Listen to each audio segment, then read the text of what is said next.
فیصل میرا پہلا بیٹا تھا، بہت منتوں مرادوں سے مانگا ہوا۔ یہ 2 بیٹیوں کے بعد پیدا ہوا تو میں پھولے نہ سمائی تھی، لیکن قدرت کے مرضی میری دونوں بیٹیاں گوری چٹی اور فیصل کالا کلوٹا۔ لوگ دیکھ کر حیرت کرتے، مگر میری اولاد تھا، جگر کا ٹکڑا تھا، خوب پیار کرتی اور روز نہلاتی، صاف ستھرا رکھتی کہ دوسرے بھی پیار کریں۔ پھوپھیوں خالاؤں کو اس پر کم ہی پیار آتا تھا، تاہم بہنوں نے خوب منع بھیا کے ناز نخرے اٹھائے۔ جب بولنے لگا تتلا کر بولتا، اس پر بھی میں واری صدقے جاتی تھی۔ گول گپا توتلا کہہ کر سب بلاتے، لیکن مجھ کو وہ بے انتہا پیارا تھا، کیونکہ میری اولاد میری کل کائنات اور میرے ارمانوں کا مرکز تھا۔ بچپن پلک جھپکتے گزر گیا۔ جب بڑا ہوا پر پرزے نکال لیے، لڑکپن سے ہی ہاتھوں سے نکلنے لگا۔ ہمارے بارے میں کیا سوچتا ہے یہ نہیں معلوم، لیکن زیادہ تر باہر رہنے لگا۔ گھر صرف کھانے اور سونے کے لیے آتا۔ اس کا سارا دھیان اس باہر کی دنیا میں لگا تھا۔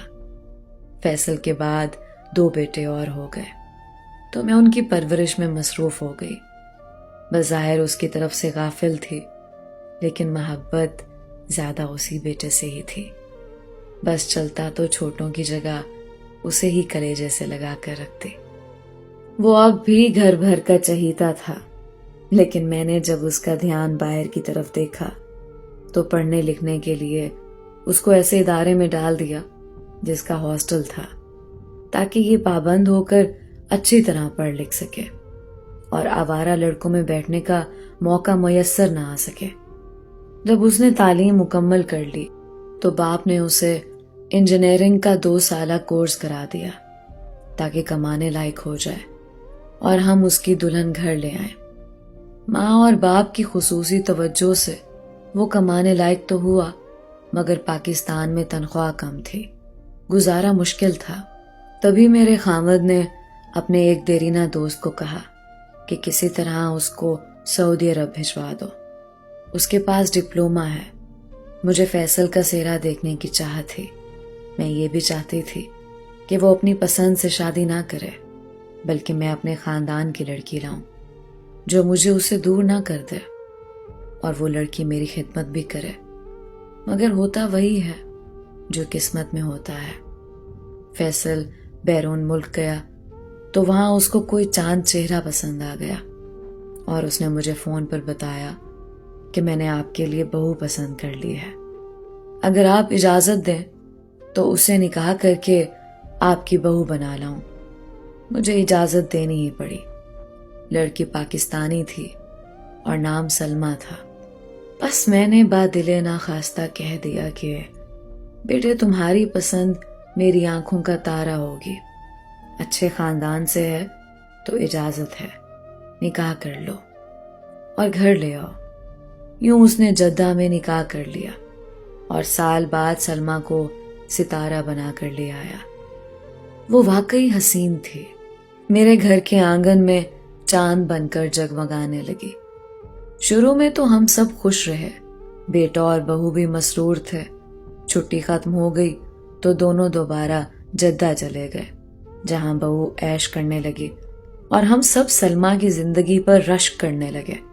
وہاں نہ ساس نند تھی اور نہ کوئی اور بکھیڑا۔ زندگی ملے کسی لڑکی کو تو ایسی ملے۔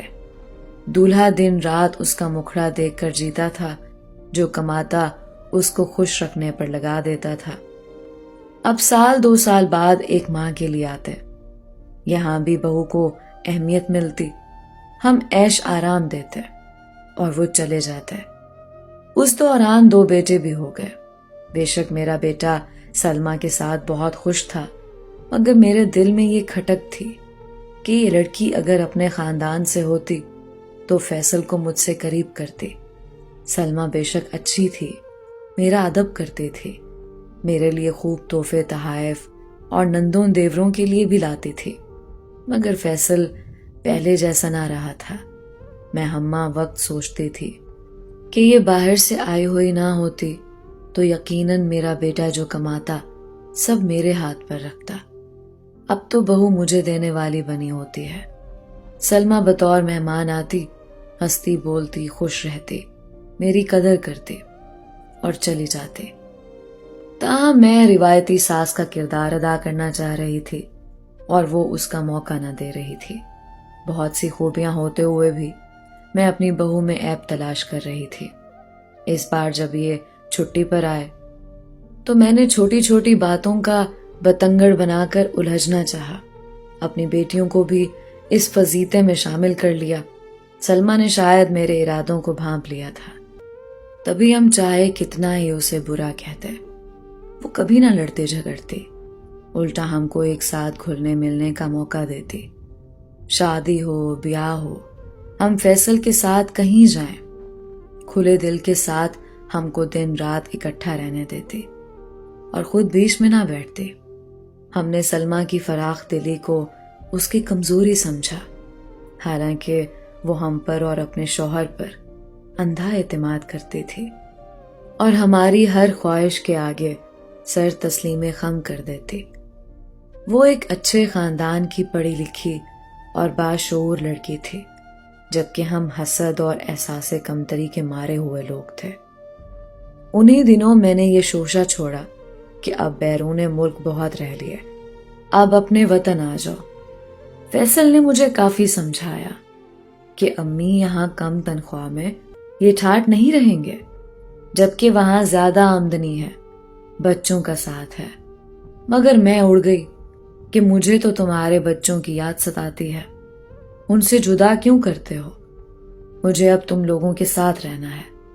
میں بیٹے کے ہمراہ بھی نہ جاتی تھی، لہٰذا سلمہ نے میری بات مان لی اور فیصل کو مجبور کیا کہ وہ بیرون ملک کی ملازمت چھوڑ دے اور اپنے وطن میں ہمارے ساتھ رہے، یہاں کوئی کاروبار کر لے۔ نہ چاہتے ہوئے بھی فیصل نے مانا اور اچھی بھلی ملازمت چھوڑ کر بیوی بچوں سمیت پاکستان آ گیا۔ ہمارا مکان زیادہ کشادہ نہ تھا، پھر بھی میں نے سلمہ کو کوئی دوسرا بڑا گھر نہ لینے دیا اور اپنے ساتھ ایک کمرے میں رہنے پر مجبور کر دیا۔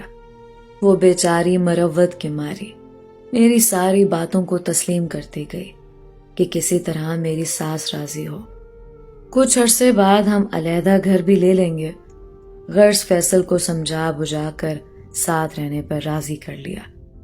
وہ میرے بیٹے سے رقم لے کر مجھے معقول خرچہ بھی دینے لگی تاکہ بہو اور بچے ہم پر بوجھ نہ ہوں۔ اتنا کچھ کرنے کے باوجود میرا دل اس پر مہربان نہ ہوا۔ وہی کھٹک مجھے ہوتی کہ کاش اس کی جگہ کوئی اپنی میری بہو ہوتی۔ تبھی 3 بچوں کے ہوتے میں نے فیصل کو خاندان کی طرف راغب کیا اور کامیاب ہو گئی۔ چونکہ سلمہ تیز ترار نہ تھی، وہ غافل ہی رہی اور میں نے بجائے بیٹے کو اپنی بیوی کا ہو کر رہنے کا مشورہ دینے اور بچوں کی طرف دھیان دینے کے اپنی بہن کی بیٹی کے گن گانے شروع کر دیے۔ رافیہ میری بھانجی تھی، مجھے بہت پیاری لگتی تھی۔ وہ چھوٹی تھی تب سے میرے ذہن میں تھا کہ اس کے ساتھ فیصل کی شادی کروں گی اور اس کو بہو بنا کر لاؤں گی۔ یہ خواب ادھورا رہ گیا لیکن میرے دل پر نقش رہا، اور اب رافیہ کی تعریفیں کر کے اور راتوں کو جب بہو اپنے بچوں کے ساتھ پرسکون نیند سو جاتی اور مطمئن ہوتے کہ بیٹا اپنی ماں کے پاس ہوگا، فیصل کو میں اپنی بہن کے گھر لے جاتی اور رافیہ کے ساتھ اسے بیٹھنے باتیں کرنے کا موقع دیتی تاکہ ان میں انڈرسٹینڈنگ پیدا ہو۔